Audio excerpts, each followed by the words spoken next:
ntorobịa Igbo na-egenụ m ntị, unu mana mkpu niile anyị na-eti na ozi niile anyị na-ezi unu, anyị bụ ndị oziọma Igbo.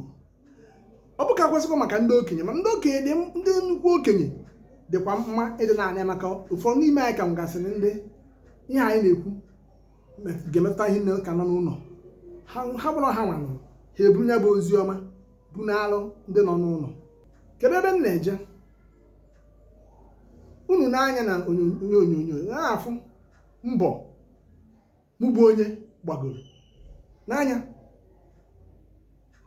na mahadum ihe nwa bụ Maazị Obinwoye Omeni Igbo.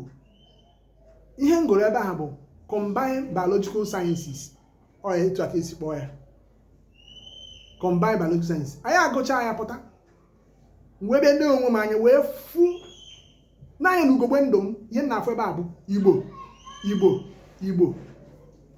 Ebe m nọ wee nwogharịa too uto wee bụrụ onye na-edezi akwụkwọ Igbo, bụrụkwa onye na-agụpụtakwa ya abụ Igbo, an Igbo poet, a standing Igbo poetry presenter.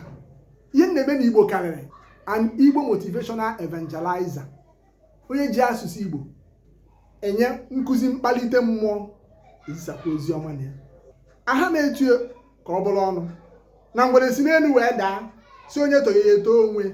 Mbọ m gbagoro n'asụsụ Igbo na ihe ndị m gadogoro aka n'ụzọ akwụkwọ ịtọ m nda ha ncha nọ, ma nke hard copy ma nke soft copy, ma anyị tụọ ya n'oyibo. Ndị soft copy bụ ndị dị online, unu nene unu ga-afụ link ya. Ebe ọbụla ị nọ chọọ ya bụ akwụkwọ, a ga-eme ka ọ baa gị aka.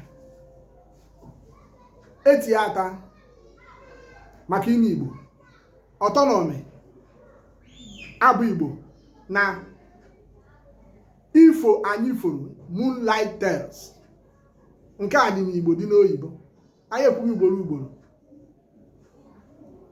Ọ bụrụ na ị ka bụ ntorobịa na-anya ọfụma ka ịfọ natara chi gị, obodo anyị bụ Naijiria kpodochalụ ndị ntorobịa ihe niile isi n'ala ya na-ekwu sọ ka enwegodu nke emebere emebe, ka enwegodu nke emebere emebe, ka enwegodu nke emebere emebe. Nke emebere emebe ọ bịa ka ị ga-eji wee ruo ebe chi gị dobere gị. Ị ga-eje, ị ga-afụrịrị ebe ị nwere ọnatara chi, wuo ji n'ume sodie mkpọ na-akpọdo gị sodosie ike ka i wee nwee ike si na wee gbawapụ wee ruo ebe chi gị dere gị. Enekwana obodo anyị bụ Naijiria anya, ọ na-apịgbu ntorobịa, pigbuo gị, pigbuo nri ị na-alụ. Ọkwa ebe a nọ n'obodo a, ekwekwana.